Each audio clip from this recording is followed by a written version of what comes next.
All right, all right, all right. We are live. We are live. We are live.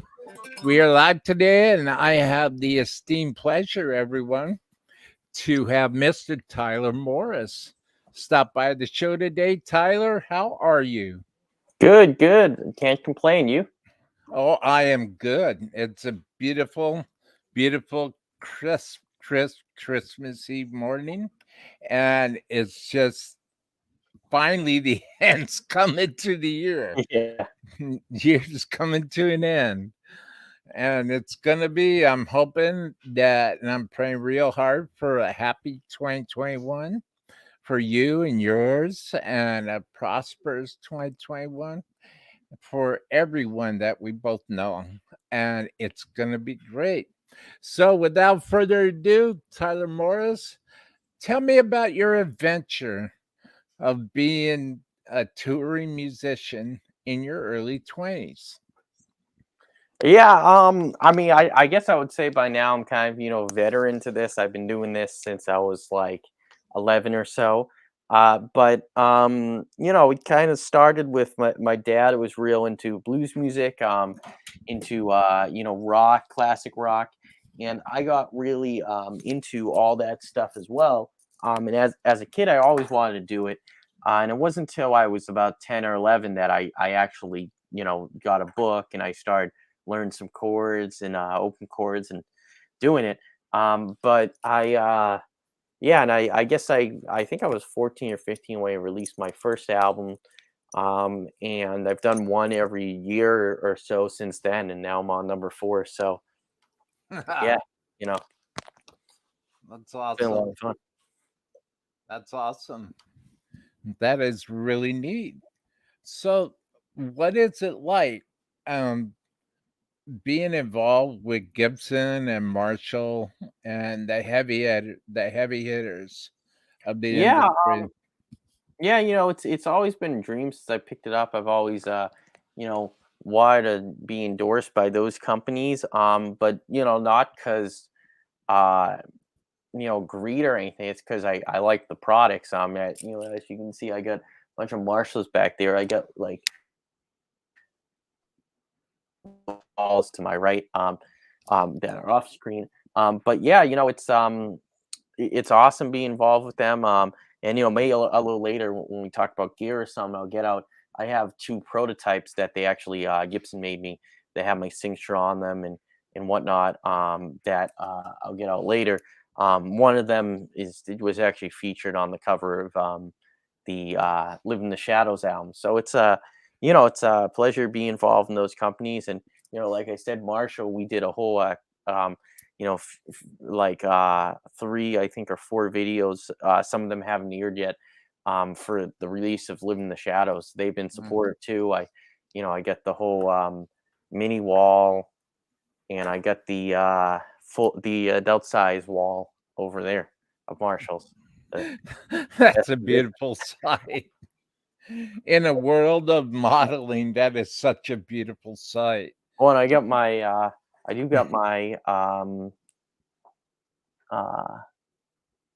on top of that Van Halen cab, I got my Axe effects for when I do my looping show. So that serves its purpose. But for the purpose of being in a band, especially a trio that's kind of like Cream, Mhm. sometimes you got an organist. We're actually at now.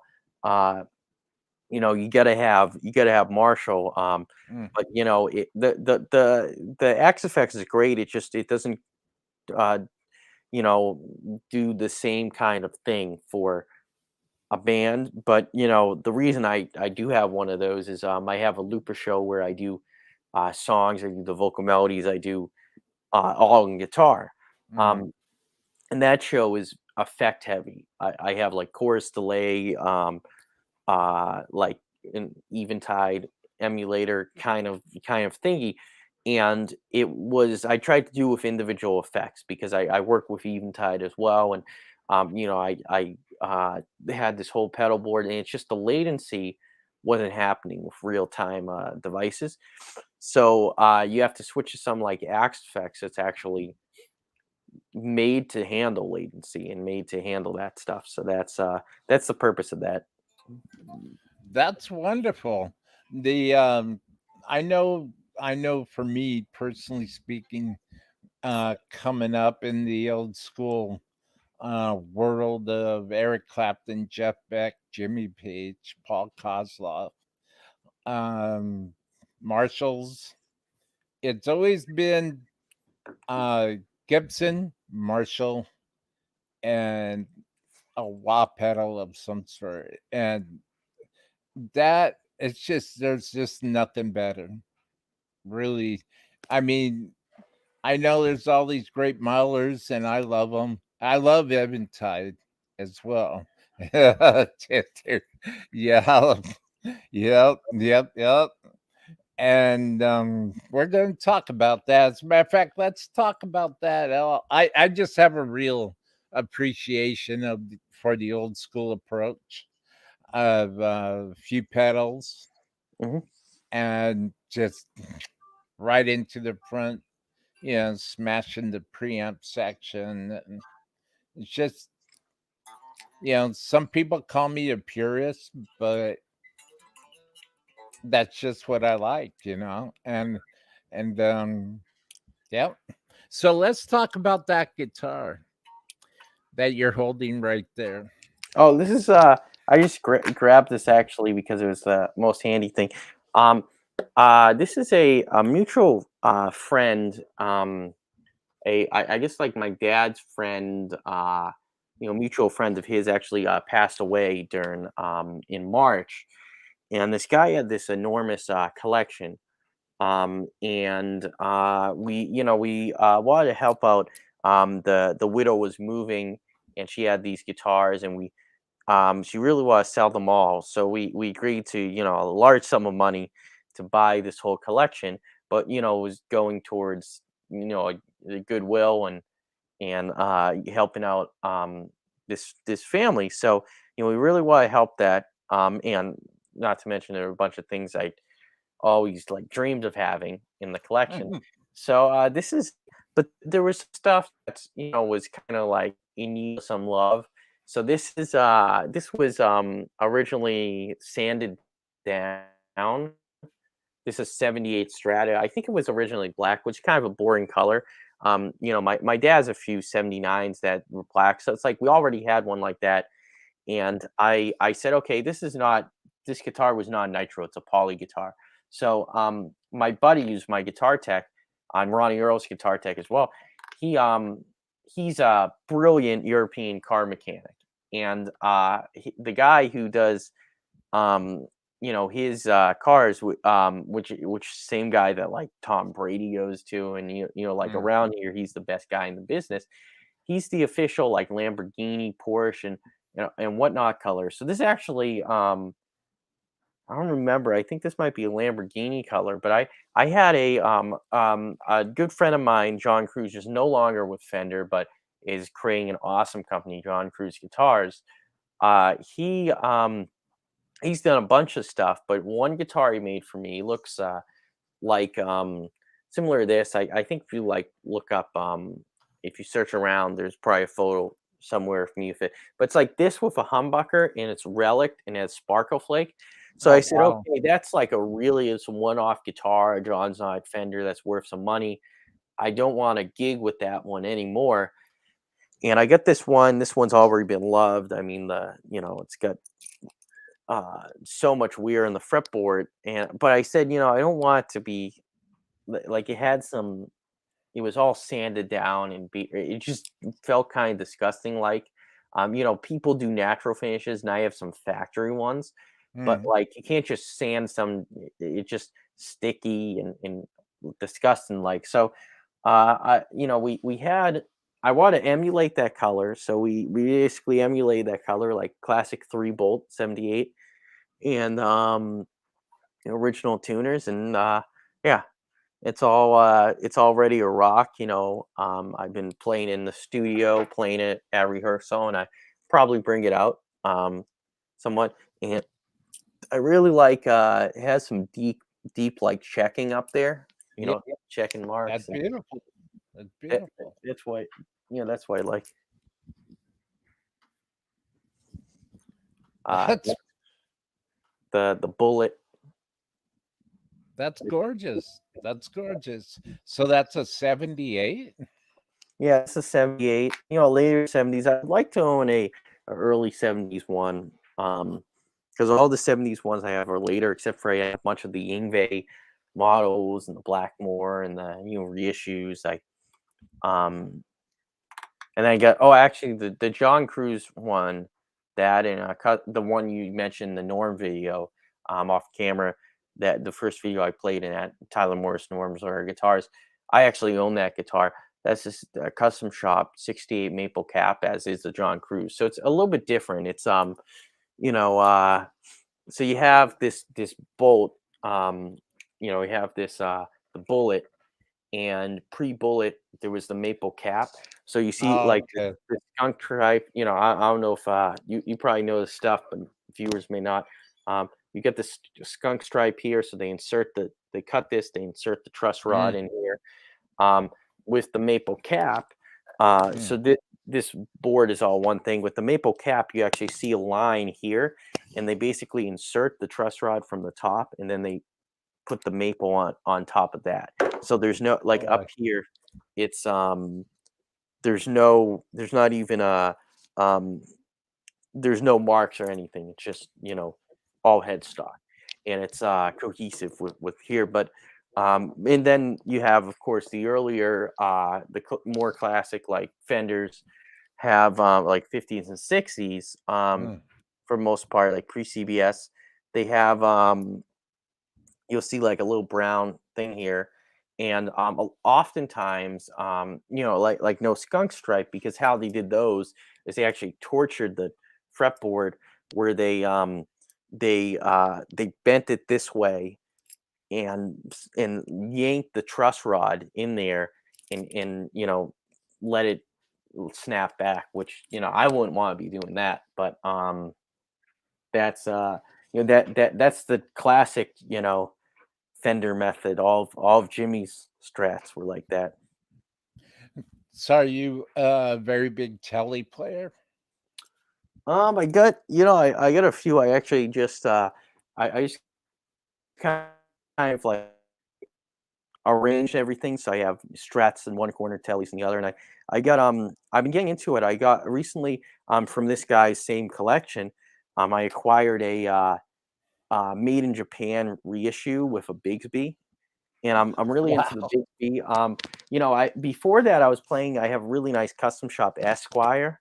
It's like the one pickup variant that I just, I just think it's cool. You put the ashtray on it. It looks like there's no pickups, and trans white, and that was really cool. But I got a silver sparkle one, like, over there. I got a I got a couple thin lines, but I got one of the best telly I think I played is like a 2018 or so American Elite thin line, and it has black bind. It's like white with, or no, excuse me, it's natural with black binding around, and it's like, my tech just set up great. Even he was like, wow, it's different. But and then I have, I think I'm gonna sell it. I have like I have a few from when I was endorsed by Dean. I have a few. They built me some tellies. They mailed me some custom strats with my name in it. I won't sell the stuff with my name in it, but I'm gonna sell. I have a really cool James truss art, like, metal Mhm. um, Telecaster. And the thing is, I got a custom shop Fender that's Mhm. aluminum, so I kind of have, and that one's a Strat, and that one, like, I kind of have something to serve that purpose, and it has a piezo, so it's like an all-in-one kind of weird thing that is good for a studio. But Yeah. I don't Yeah. really need a second aluminum guitar, Mhm. so Pardon me. I think I'm gonna sell that soon. But it's like a piece of art, like you hang up or something. You know, I I only like to play stuff. So, someone who wants a piece of art like Johnny Depp or something can buy that. Well, I no, I hear you. I hear you. I I just want to say real quick hi to everybody in the chat. Hey, Fruitcake Tony's here. Hi, Will. Hi, Tyler. Cutter Savage. Hi, Fruitcake. Hi, Will. Hi, Tyler. Fruitcake Tony saying hi to Cutter. Well, there's Cutter. Landshark Mark is here. Hey, Cutter Savage. Fruitcake Tony will start. Hey, Landshark Mark. Fruitcake Tony says, hey, Landshark. Thanks for showing up today, guys.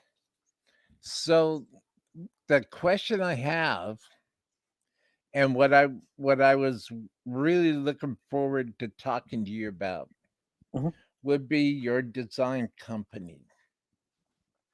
Yeah. So I think I got um actually good form today with my my cohesiveness of matching colors, because I got the only pedals I have with me, they match this guitar. Oh, there you go. Oh, look So at it's that. yeah, that wasn't planned, but I'll take it. Um and this actually, so these are both prototypes um of turbo boosters. The older prototypes, I mean, like, this is a prototype of, some that in production. This has not going to production, but my friend Johnny A is getting one like this, a mini turbo booster. But essentially, yeah, so I started this company about a year or two ago. And what the story of what happened is, I wanted to get Brian May's sound from the band Queen. Yes. So I started building different treble boosters, because I mean, these things were like $500. And I was like, are you, I was like, okay, I'm going to try to, do it yourself. This doesn't have any, well, his version doesn't have any volume knobs. So I'm like, let's see how hard this is. So I started in high school building these, and I ended up, along the way, I built some for myself, and I was playing with my friend Jimmy Vivino at a show, who's the head of Conan O'Brien, and out in LA. And Jimmy was like, "Hey man, I think he approached me about it. He's like, hey, what pedal we playing?" I'm like, "Oh, with like taped off in a box kind of thing. I just threw it together, was testing it out." I said, "Oh, I'm working on something that like clones Brian May's tone, but I don't really. I built their pedal that's like $500 retail, and I don't really like it.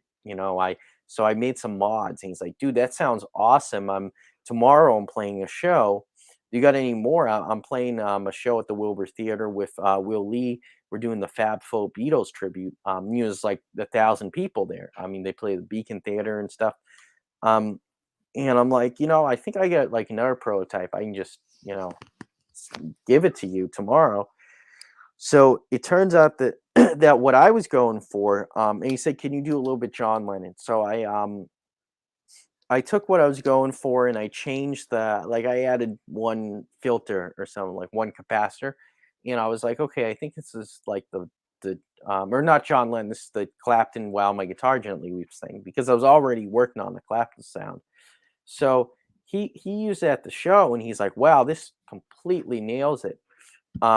So I built him like six more at his request, and he gave one to Conan for his birthday too, because Cohen plays a little guitar. And then I started getting my friends hip to it, like Phil X from Bon Jovi, Joe Bonamassa. I told him about it, and he got one that was Simpson, like Steve Vai, Al Di Meola, Brad Whitford from Aerosmith, who's a family friend. I made him one because I thought he would like it, and he did. It's like in rotation. I have one for Perry as well. So yeah, and the list, Tyler, www.tylermorris design.com, like I have it, or TylerDMorris.com has all the info of everyone who's ever made one. Had one like recently, even Jeff Garland from the Goldbergs and Curb Your Enthusiasm, who's an actor but plays guitar. He got one for me. Elliot Easton, from the Cars, who's Oh, like my well, yeah. mentor. I made one for him as a gift. And he seems to, like it. I talk to him fairly often. He seems to like it. So it kind of evolved, and I was at this Gibson VIP event in Summer NAMM like 2019, I think. Um, it was the last one we had, and Joe Bonamassa came up to me and he's like, "Hey Tyler, how are you doing?" I'm like, "Good." I'm like, "Hey, did you ever receive that pedal I gave to Jimmy to give to you that I know you wanted, like, told me to make a Simpsons one. I did." And he's like, "Oh yeah, it's like one of the best treble boosters I've heard. You do a really good job." I'm like, "Oh, thanks." That So my friend Gary from Premier Guitar, who's in the East Coast, like, overheard the conversation. He said, "Yeah, I keep hearing about these treble boosters from, like, people who are, like, pretty notable." He's like, "When are you getting, can you give us the press release, like Premier Guitar? Like we would love to have that exclusively." Well, I never thought of, I've been taking some orders here and there from, like Jimmy Vino posted, and some close friends will want one. I charge them boutique price, and I'll make whatever design they want. But I've never really thought of doing a consumer line where, like, all the designs are standardized. I yeah. ended up um I ended up actually making a press release and releasing that, and doing the Jimmy Vino signature model and the turbo booster, and those have been selling the last year. I've been doing pretty well with them, especially for a boutique brand. It's just me in my basement. And I, like, along the way, I went to engineering school. I'm now getting my master's in engineering, and I've been evolving this design, making more designs, and that's how, like, Tyler Morris Designs was born. And the goal, like, we were talking about pretty conservative rigs back here, Hmm. and that's the goal of this. Is you got you don't want to put a bunch of pedals to cloud your signal. So I always like playing in the amp, straight into the amp. But the reason I want Brian's tone, and then Jimmy made me realize that, hey, if you're doing a small blues gig and you want a Marshall tone, but you can't drag a Marshall because you can't get that breakup at low volumes. Hmm. Um, if you're using the Hmm. tweed amp, like a champ or something, you turn that, like, up to 5 or so, and you put this pedal in front of it and just leave it on the whole time, like Brian May does. And I realized Santana used one of these. Hmm. I use Clapton used, like, the Rangemaster, Blackmore. They all used treble boosters, but they had different gear. So what I did was I combined all these famous people's sounds that I love, that we all love, and I combined them into one box. So you get, if I grab my box here, you're playing, and you get, like, oh, so I'm in Eric Clapton mode. Oh, I want to sound like, Brian May. And then, oh, I want to sound like Santana. And they're all at the flip of a switch. So originally this didn't have a knob. The ones I use, the one Jimmy uses, don't have knobs. But the consumer market, they play, for people who play in their bedrooms, it has a, like a simple volume knob. But the one, actually, Brian Mays doesn't have a volume knob, the one that he uses too. And I mean, hopefully that'll change soon, because I just made him one and I'm gonna hand deliver it to him. So he might use mine in the future, Brian May from Queen. Um, I got his all wrapped up, but because of the COVID and everything, we can't ship to England. So he said, "Oh, if you want to come here once everything's settled down, or we'll come there, hit me up and we'll get you access, and you'll just hand deliver the pedal to me." So that, that's this thing came full circle. That's an That's honor, and amazing. I mean, that guy's, like, knighted and Hmm. PhD, and I actually based his Yeah. design on his PhD dissertation on astrophysics. But yeah, so the point of this pedal is you leave it on all the time, you put Hmm. it in front of your amp, and it will emulate a Marshall or something like that. And you can also put it in front of a Marshall too, and get and leave it on all the time, get, like, more trebly thing. But I thought that's an even cooler use for it, is in front of, like, a tweed amp, and make it sound Britishy. So that's the minimalistic rig. Um, one pedal, one guitar, and 1 amp cable. That's it, snark. Well, I'm gonna ask you about a couple other things. Um, over here in the chat, see, and sorry. Andy Dion, how you doing, Andy? Happy holidays to you. This is Tyler Morris. Fruitcake Tony, hi Andy, Merry Christmas. Hey bro, Curtis Savage saying hi to Andy. Um, Merry Christmas, Fruitcake Tony. I just want to make sure. Got to hear this treble booster. Andy Dion would really like to hear the treble booster.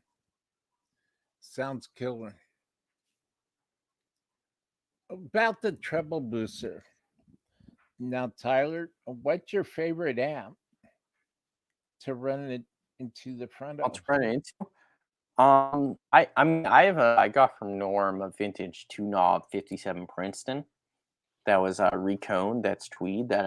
That's like my ultimate favorite amp to run something like this into. But I use a deluxe 57 Princeton reissue or a Blues Junior. And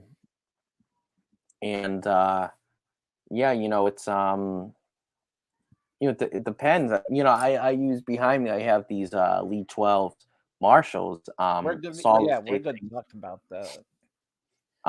But I can run them into those. But I guess my favorite amp is like Fender Blues Juniors because like I said, I favor the Marshalls. Mm-hmm. And the goal of using this pedal in a in front from another amp is to achieve the Marshall sound.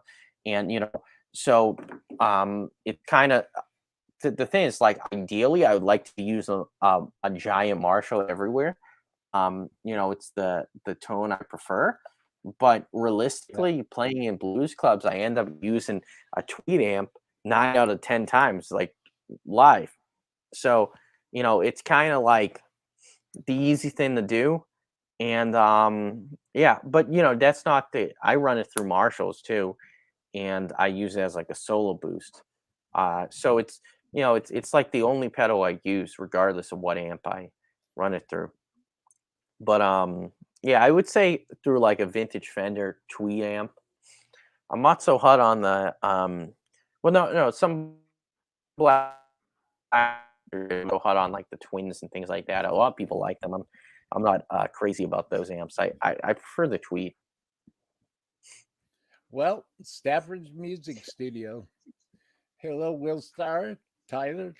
Happy Christmas Eve. Fruitcake Tony, Tyler. I thought you were gonna let your hair grow out. Are you gonna let your hair grow out, Tyler?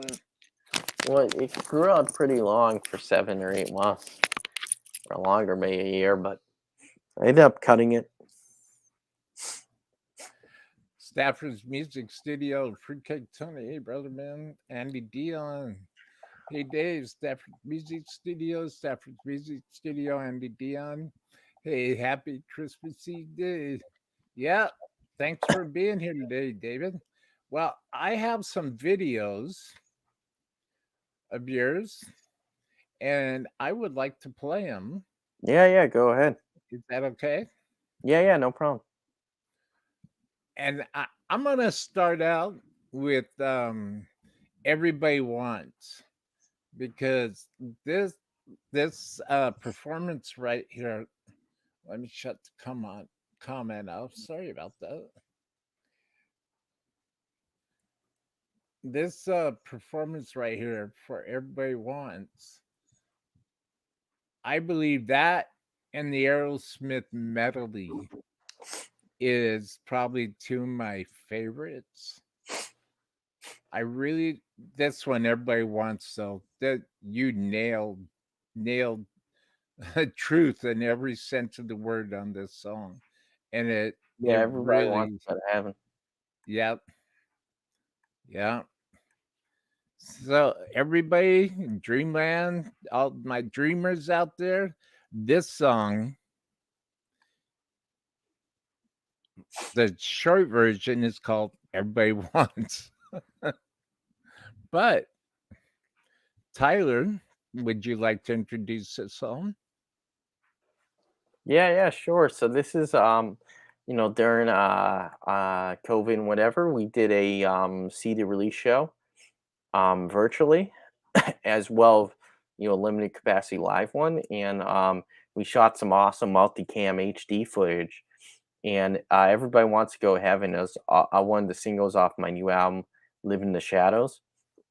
And it's I think Willie Dixon wrote it, but the version I know the best is Albert King. And we did me, I guess, because in the studio, it was me and Mike Zito's band. I comprised my own version of it. It's like kind of like if ZZ Top did their version of this song. Well, enjoy, everybody. Everybody wants to go to heaven.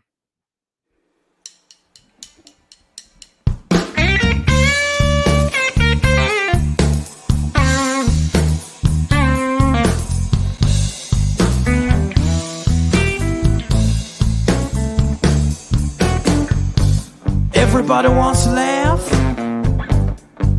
but nobody wants to cry.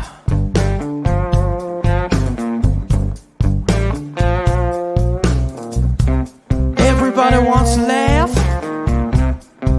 but nobody wants to cry.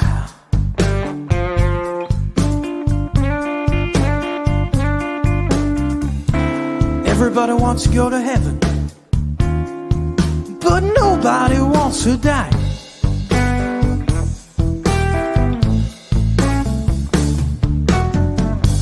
Everybody wants to tell the truth, but they still tell lies. Ain't that true? Everybody wants to tell the truth, but they still tell lies.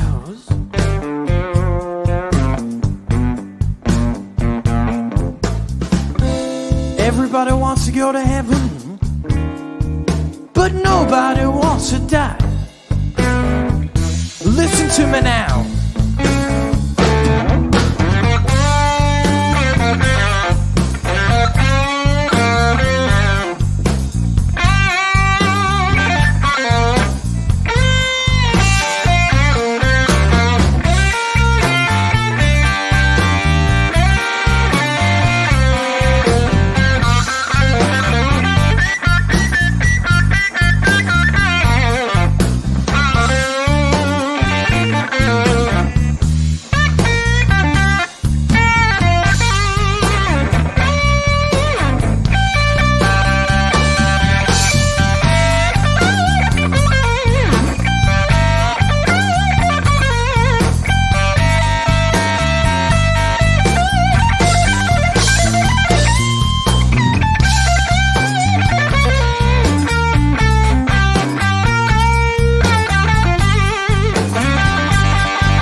Bring it down.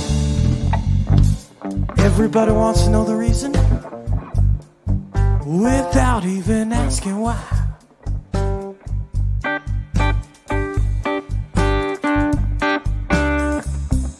Everybody wants to know the reason without even asking why.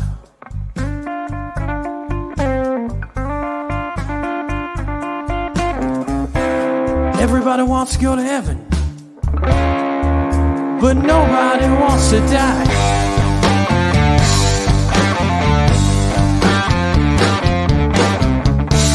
Everybody wants to go to heaven, but nobody wants to die.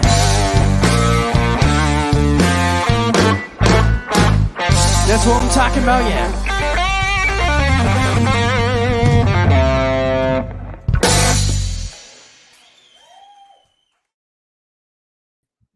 That's awesome, Tyler. That's awesome. I know I know it's Albert King. It's a nod to Albert King, and that's awesome because, I mean, really, there's Southern blues, and the Southern blues, at least to me, that's what started all of it, and that's Southern blues, Southern rhythm and blues, and Albert King is definitely at the top of the list. When you did this performance, that one line, everybody wants to go to heaven, but no one wants to die. I'm like, yeah, what can I say? It's the truth. It's right, you know. Everything else, and your delivery, you mean it from your heart. Yeah, it's coming from your heart, and you care about what you're doing, and that's awesome. That's awesome, Tyler. It really is. The next video I have would be On to You. So what's the story about On to You?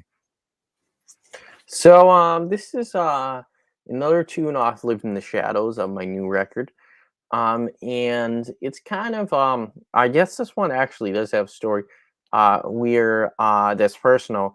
You know, it's just a like a romantic situation that you know, ended badly in college, and you know, I got like 3 or 4 songs out of it, so can't really complain. So That's wonderful.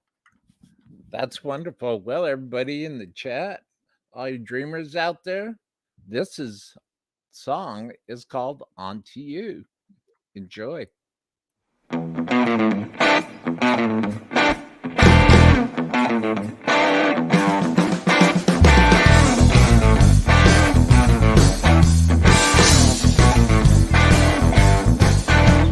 I don't need all your crazy complications.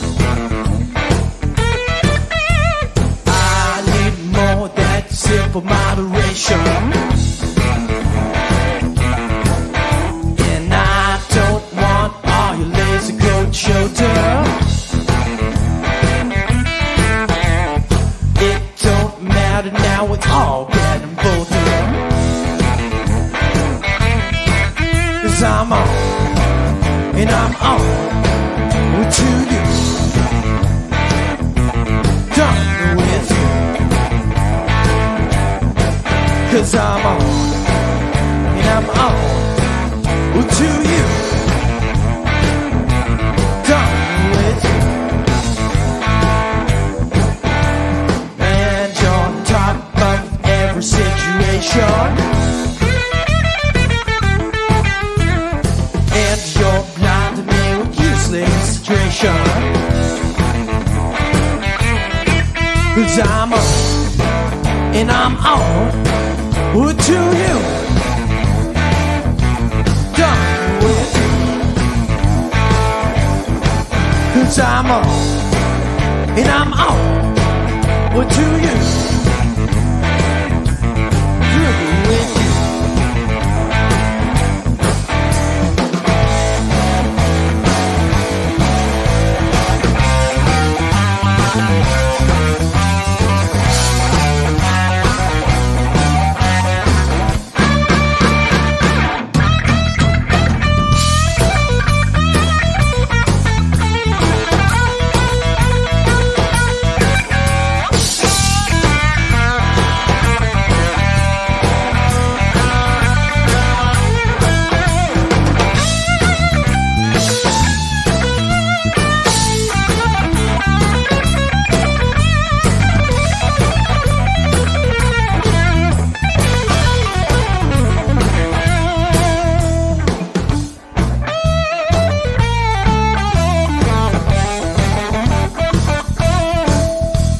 Cause you're on top of every situation. And you're blinding me with useless frustration. 'Cause I'm on, and I'm on to you. Done with you. 'Cause I'm on and I'm on to you. 'Cause I'm on and I'm on to you. 'Cause I'm on and I'm on to you.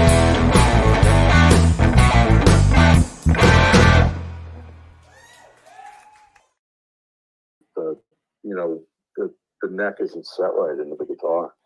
Yeah. Oh, hey, I gotta call you back. No problem. Bye. Bye. That was a real good performance, Tyler. Thanks. That was good. That was good. And for you to be able to take a personal experience and translate it into that just straight forward rocking, that's pretty cool. So before I play next video, we were talking about your walls of Marshalls. Would you like to talk about those? Yeah, so I get this is like kind of like the kitty wall, I like to call it, of mini lead 12s. And these are the made in England ones from the 80s. I collect them. I collected the whole set of every color. I even get two of the plexi ones directly behind me that are plexi Tolex. I get those two right behind me. It's kind of cool. I collect these ones, and as they come up, I like to. There's certain colors like red and white, and the plexi. I like also the silver jubilee, but the black ones are kind of like common, so I don't really buy those as much. And then I get a full size collection to my left. So what is your favorite Marshall? Which one of your Marshall amps are your favorite? So in terms of favorite Marshall and favorite amp I've ever played, I have a 71 Super Lead that's modded. It actually came from Joe Perry, so it's modded by Roy Good, his tech, to just have master volume, no other nothing to circuit, and you can take that out easily. And then it's also then I also have my favorite live one is the new Marshall. I'm endorsing the SV20, the Studio Vintage series, and I have the plexi version of that. I'm a big plexi guy, or plexi or super lead. The technically the plexis are only the one with the plexiglass on the front, but it's those style of box. Those are my favorites. Do you find that jumping the channels is overrated? No, I actually none of these have that ability here, but all my full size ones I jump the channels on all of them. Yeah, I think it's a necessity. Yeah, definitely. What's the decibel boost by jumping by jumping the channels on a vintage Marshall? What's the advantage? I mean, everyone from I first learned from Yngwie. I think Van Halen did, but it's just it makes the amp have this kind of saturate breakup tone. I'm sure you can without jumping the channels too, but not that cohesive. It's when I started using Marshalls, I was jumping the channels, putting it into a DoD pedal, dimed the DoD pedal, and was going for the Yngwie thing into a Strat and was buzzing like hell. But it's that's the advantage. It breaks up. So if you want the Van Halen Brown sound, you jump the channels and you turn your Marshall up, and that's the whole sound. You use phase pedals and whatever, but no distortion pedals. Just plug in the amp, and you got the sound for 90% of the record. That leads me to my next question. Your Van Halen Strike 412 cabinets. How did you do that? So those are actually Eddie's from the Balance Tour in 1995. Mm. And I got those from a friend when Eddie was getting rid of some gear. A friend who worked at Guitar Center called my dad up and told him that Eddie was trading in some stuff. And those are just PV caps that he striped. And he had like a million of them. So, it wasn't outrageous money, but it was just like, at the time, it was like he was getting rid of so much stuff that it was like, he didn't care what he got for it. So it's, that's how I got those, and I used those for my Van Halen tribute show. Yeah, King Edward. That's I still can't believe he's gone. I actually grew up around Pasadena, and I was around Pasadena pretty much throughout the early 70s on through the 80s. And it's when I saw your stripe cabinets, it got my attention. I thought to myself, that is really, really, really nice of you to do, Tyler. Thank you for doing that. That is really cool. That is really cool. So, do you have a favorite Van Halen guitar that you play, or do you play Um, one? I really like the last one you put out, the Stealth.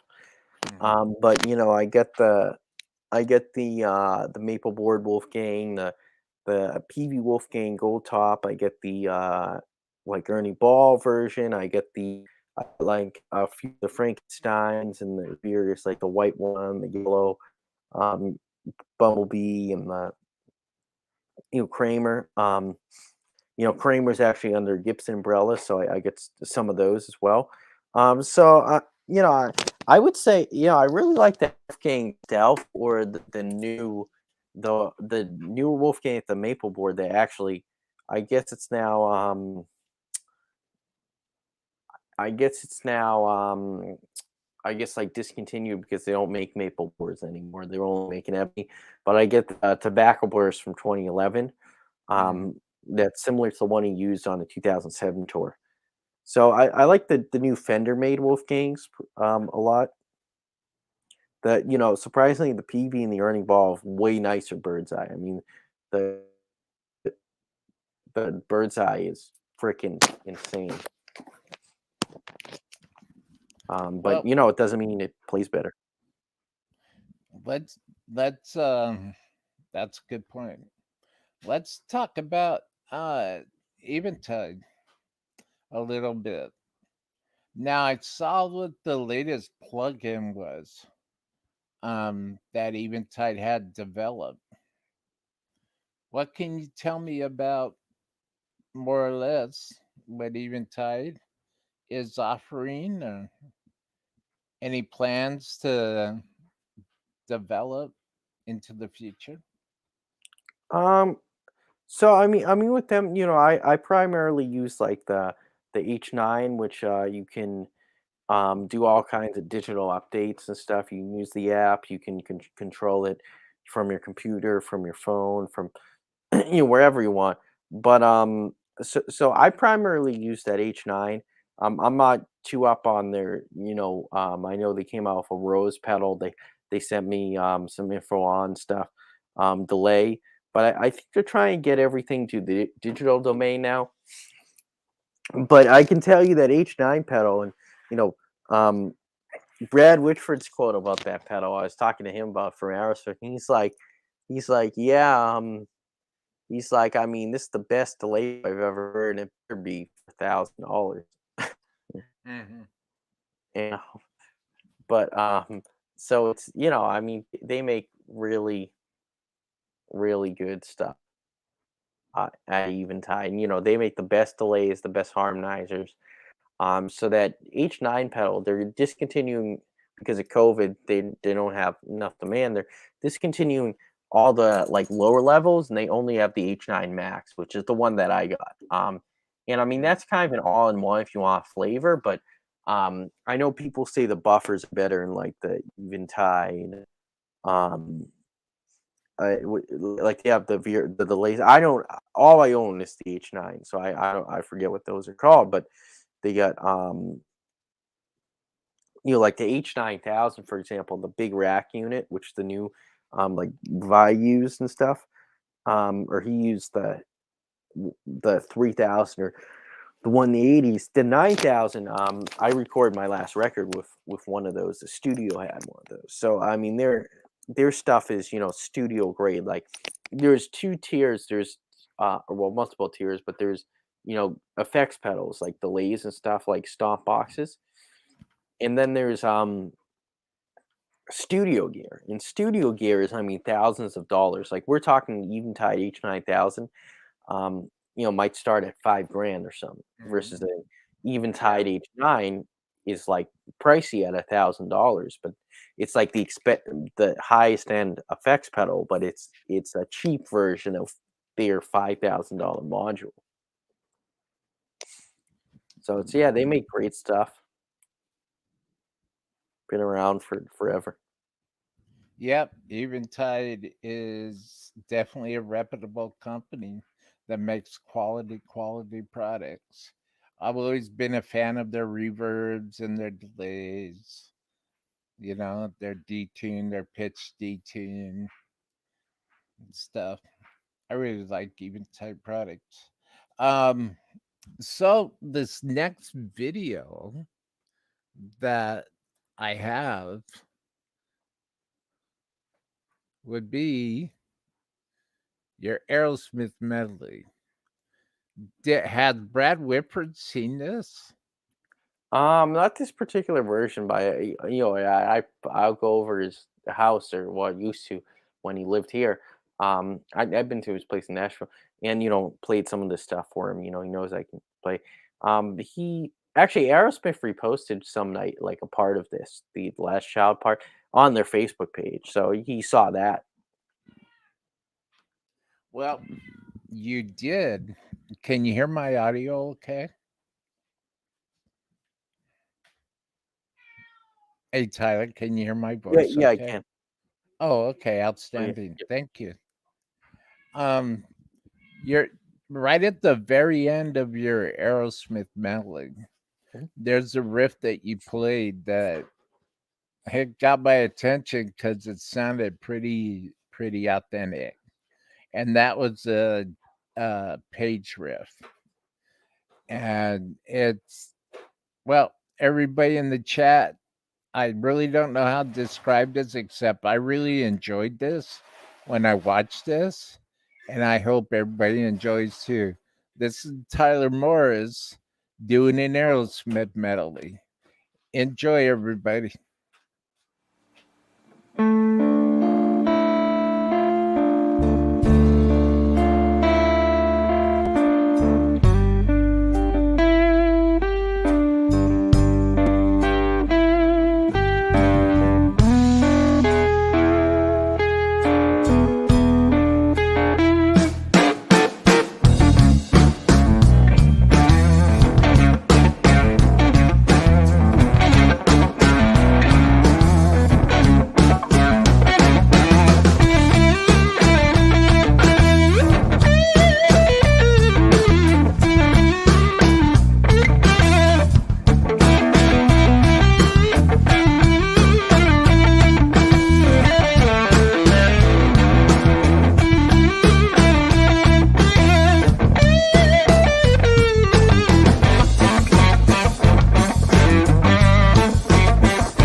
That was cool, Tyler.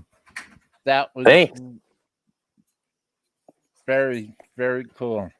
Very, very cool. And I especially love the way you threw in the page riff. That right at the very, very end. That got my attention even more. And I was like, wait a minute. I'm listening to your great Aerosmith melody, and then you throw in the page riff, and I'm like, all right. That was pretty neat, Tyler. That was Thank pretty you. neat. So, um, one thing I didn't want to forget to ask you about, because I'm I've talked to I've talked to a few people here and there, and how much they miss playing live. There was a question in the chat by Fruitcake Tony, and he wanted to ask you, how is not being able to play live affected your mind, your mindset, or the way you think?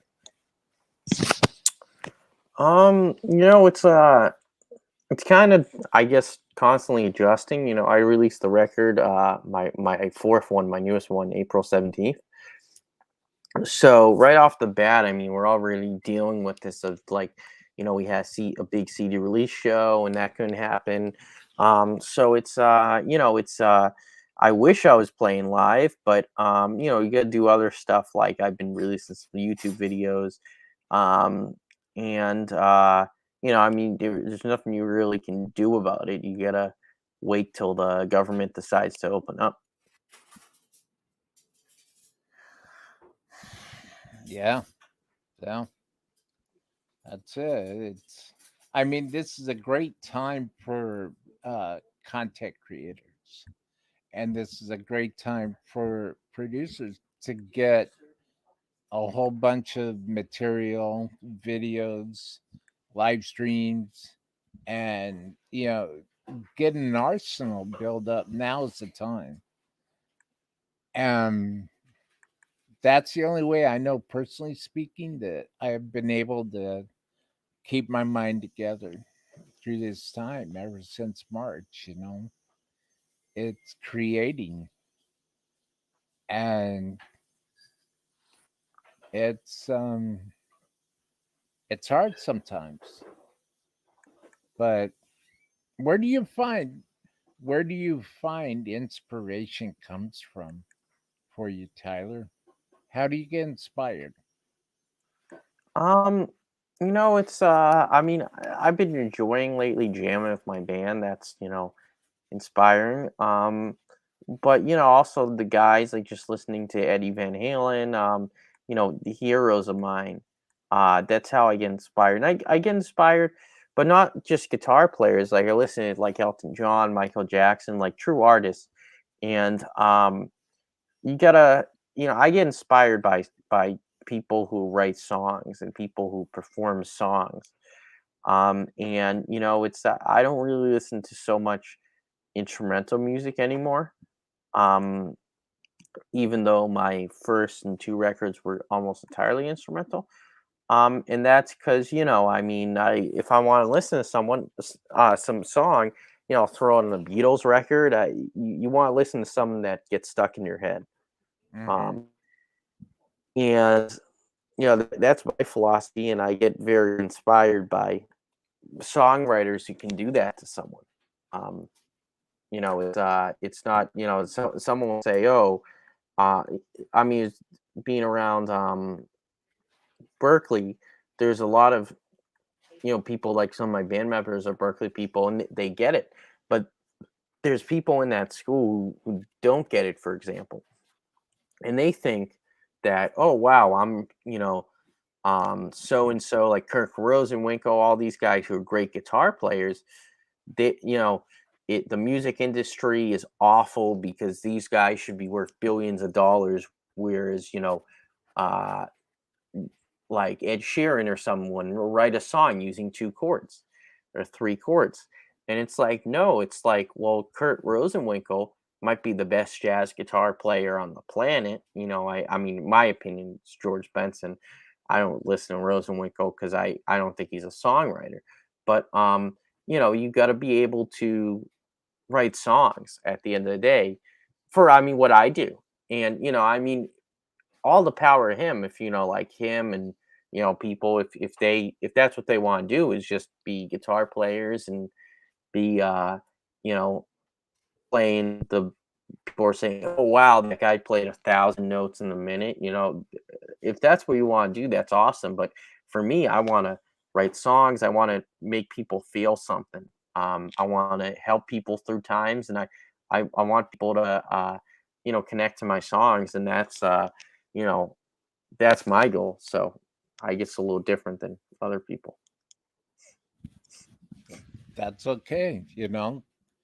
If you look over, oh, pardon me. If you look over this shoulder,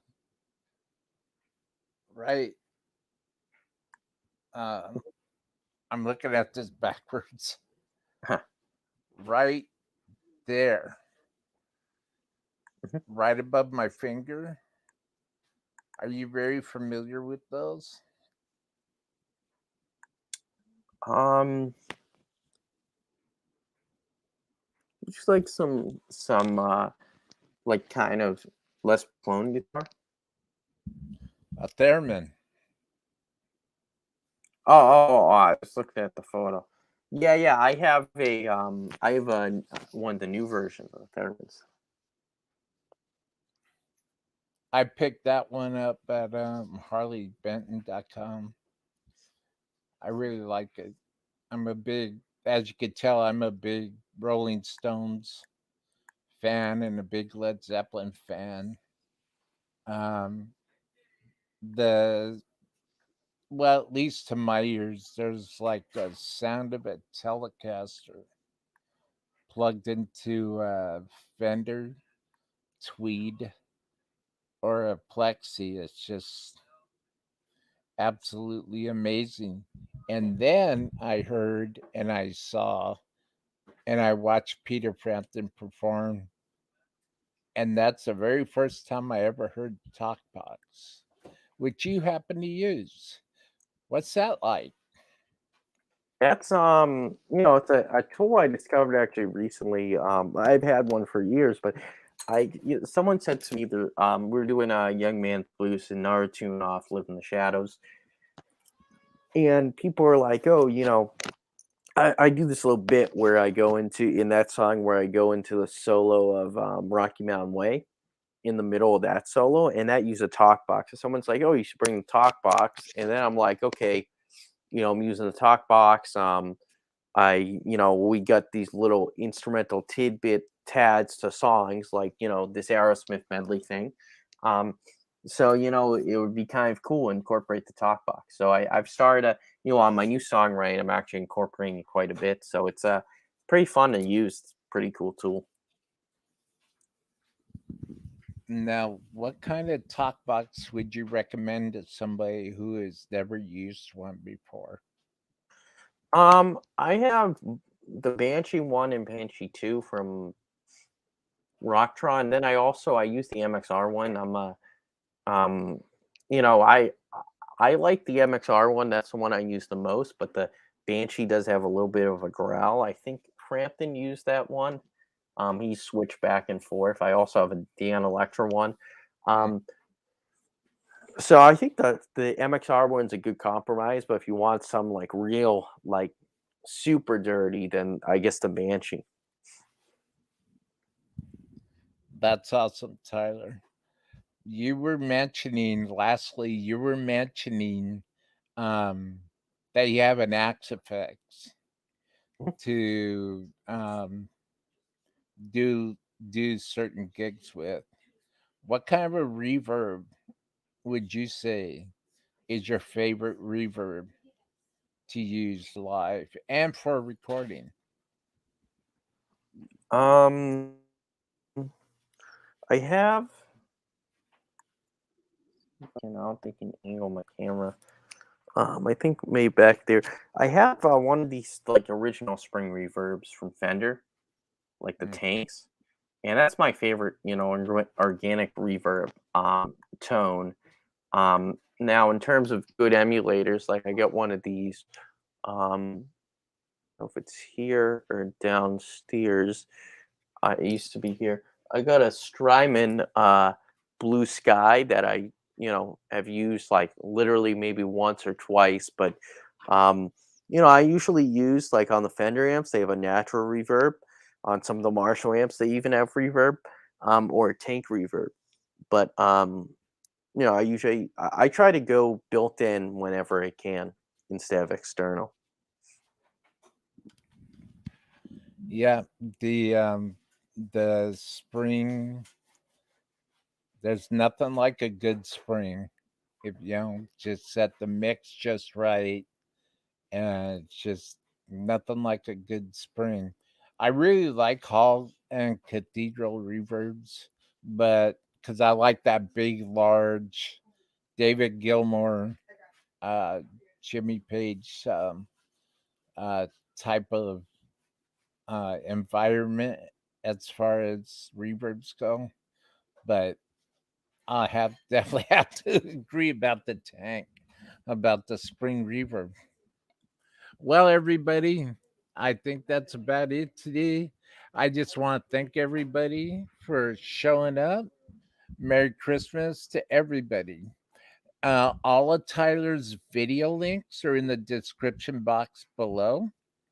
And check out all his music links. Check out his design company. He's making some really, really, really awesome guitar pedals. And I look forward to hearing more as his company grows and gets updated, or rather, it is updated, just advances technology wise. I can't wait to hear what else is going to come out of Tyler Moore's designs.